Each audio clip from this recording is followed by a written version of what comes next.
Cinta yang tumbuh dari bentakan adalah kisah tentang bagaimana dua hati yang berbeda bisa saling menyembuhkan. Tentang bagaimana sebuah bentakan bisa menjadi awal dari sebuah cinta yang tulus. Pagi itu, hujan turun deras. Udara dingin menyelimuti kota dan kabut tipis menutupi jalanan yang mulai ramai. Di dalam keramaian itu, seorang perempuan muda berjalan tergesa-gesa. Jaketnya basah, wajahnya cemas. Namanya Dewi. Dia tahu hari ini akan sulit.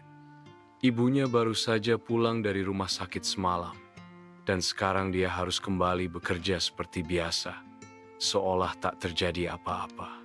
Tapi hidup memang tak pernah menunggu, dan Dewi terlambat lagi. Sesampainya di kantor, dia menghela napas panjang dan masuk ke ruangannya. Namun baru 5 langkah, suara keras yang sangat dia kenal terdengar menusuk telinganya. Telat lagi, Dewi. Ini sudah keterlaluan. Itu suara Rizal atasannya. Dingin, tegas, dan galak. Dewi berhenti di tempat. Hatinya tercekat. Beberapa rekan kerja menoleh. Sebagian pura-pura tidak melihat. Rizal berjalan mendekat. Wajahnya kaku. Apa kamu pikir kerja itu main-main? Setiap minggu pasti ada alasan. Bentaknya lagi. Dewi menunduk. Bukan karena bersalah, tapi karena ia muak. Ia lelah. Ia ingin berteriak, tapi tak bisa. Saya minta maaf, ucapnya pelan. Tadi pagi ibu saya kambuh. Saya harus antar ke klinik. Rizal melipat tangan di dada, tidak menjawab. Ia hanya menghela napas keras lalu pergi meninggalkan Dewi yang berdiri sendiri, menahan perih di hati. Hari itu berjalan lambat. Setiap suara telepon, ketikan keyboard, atau langkah kaki terdengar seperti gema yang menyakitkan.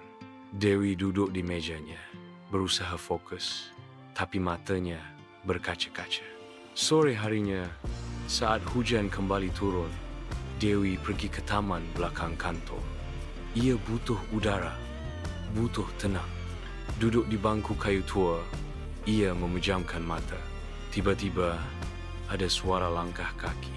Seseorang duduk di sebelahnya, Rizal. Mereka diam. Hujan mengguyur atap kecil taman itu, menciptakan denting ritmis yang ganjil tapi damai. Aku minta maaf, Rizal berkata akhirnya. Dewi tidak langsung menoleh. Ia hanya menarik napas pelan. Kenapa kamu selalu membentak orang? Apa itu caramu menunjukkan perhatian? Tanya Dewi pelan, nyaris berbisik. Rizal menatap lurus ke depan. Aku dibesarkan dalam keluarga yang keras. Aku pikir, kalau orang ditekan, dia akan jadi kuat. Tapi mungkin aku salah. Dewi menoleh, menatapnya. Aku bukan orang kuat, Rizal. Aku hanya perempuan biasa yang mencoba bertahan. Keheningan kembali hadir. Tapi kali ini tidak mengganggu. Seperti dua luka yang akhirnya menemukan tempat untuk bernapas. Aku mulai sadar. Aku sering perhatikan kamu. Lanjut, Rizal. Saat kamu bantu rekan kerja, saat kamu lembur sendirian, saat kamu pulang paling terakhir. Tapi aku bodoh.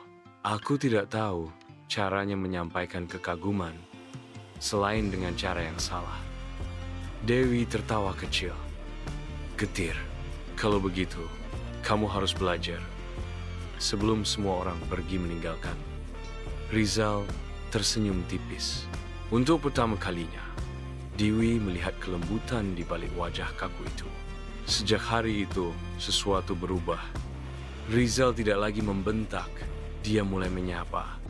Kadang mengirimkan pesan singkat, sekadar bertanya, "Kamu sudah makan?" Atau, "Bagaimana ibumu?" Dewi perlahan membuka hatinya. Ia tidak tahu sejak kapan, tapi ia mulai menunggu pesan-pesan itu. Menunggu langkah kaki Rizal yang datang lebih pagi hanya untuk menaruh secangkir kopi di mejanya. Mereka tidak pernah membicarakan cinta, tapi semuanya terasa cukup. tidak perlu kata-kata.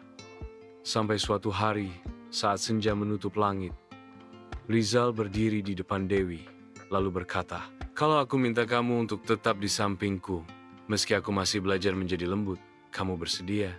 Dewi menatap matanya. Hujan turun lagi, seperti dulu, tapi kali ini ia tidak merasa dingin. "Kalau kamu bersedia terus belajar, aku akan tinggal."